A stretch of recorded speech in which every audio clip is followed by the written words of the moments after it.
Всем привет, друзья и гости моего канала. С вами Татьяна на канале Секреты жизни на даче. Ну что, подводим итоги уходящего сезона.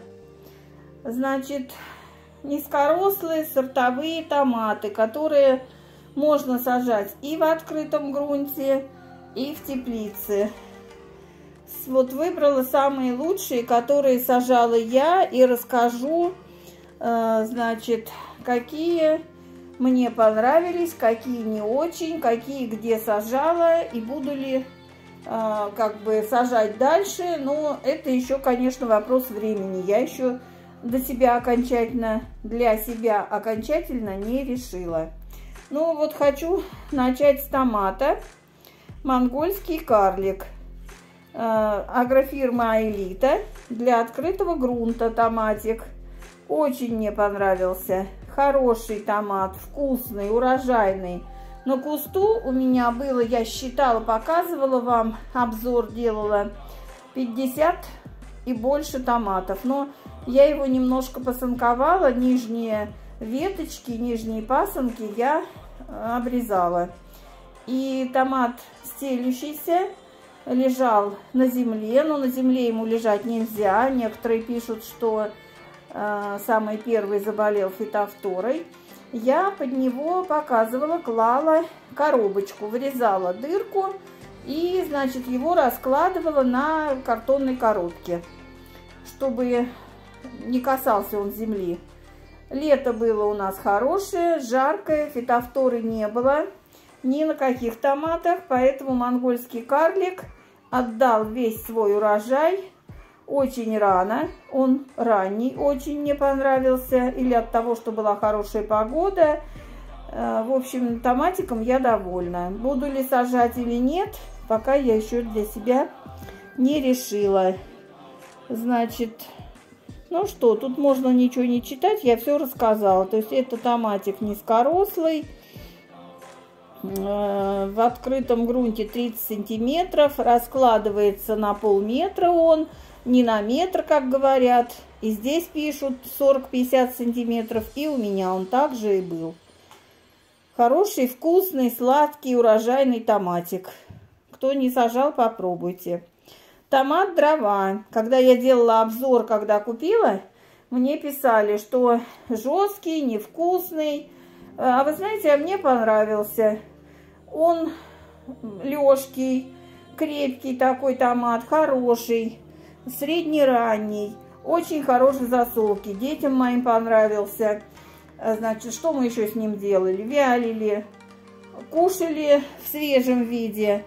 Низкорослый, не требует посанкования. Я его подвязывала и немножко посанковала. То есть все нижние ветки, которые лежат на земле, которые прям вот совсем низко к земле, я убирала.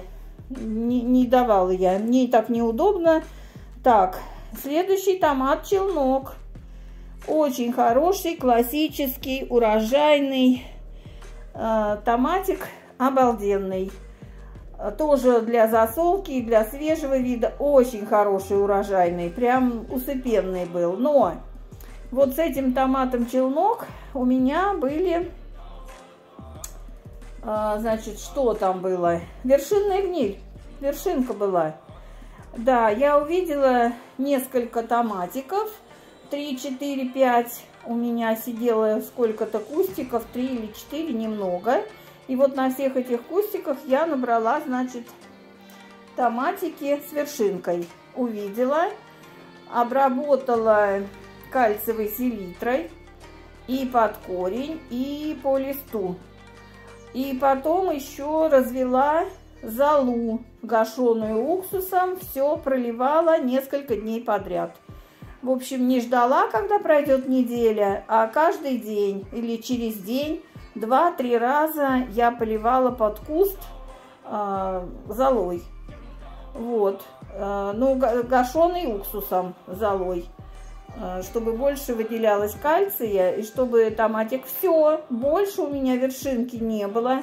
Томатик полностью отдал свой урожай, очень рано отдал.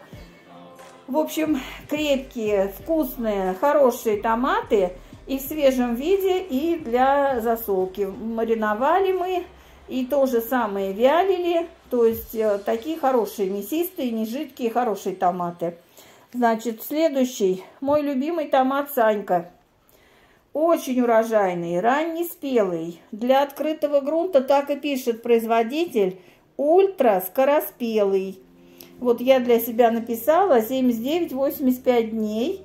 То есть очень ранний томатик, отдает урожай до появления фитофторы, не требует пасынкования.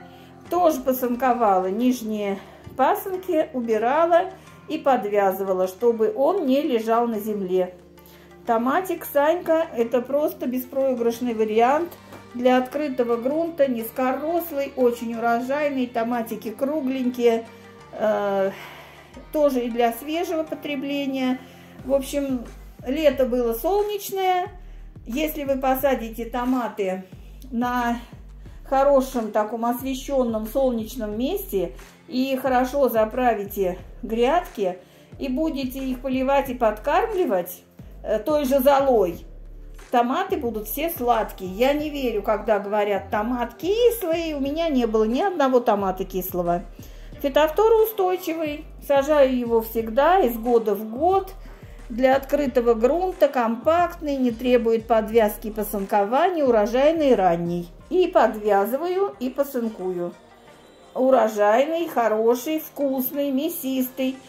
Тоже, вот видите, даже хороший, засолки. Банка прям нарисована. Хороший, вкусный томатик. У меня фитофторой не болел никогда. Сажаю его несколько лет подряд. Очень хороший томат. Томат Демидов. Розовоплодный, штамбовый, не пасынкуется, универсального назначения. Тоже пасынковала. Томаты крупные, томаты вкусные. От фирмы «Сибирский сад». Томаты всегда дают хороший урожай. Подвязывала и пасынковала. То есть я все низкорослые томаты, где написано не пасынковать, все пасынкую. Но немножко, частично. Нижние только пасынки убираю. Остальное все оставляю. Так, и томат, который сажала первый год, первый раз. Ну, просто обалденный томат. Это был просто, я не знаю, усыпенный, видимо-невидимо, сорт от Сибирского сада. Супер урожайный, вкусный, неприхотливый. Прям он какой-то кистевой. На кисти 8-10 томатов. Есть у меня ролик. Я показывала, как он растет в открытом грунте.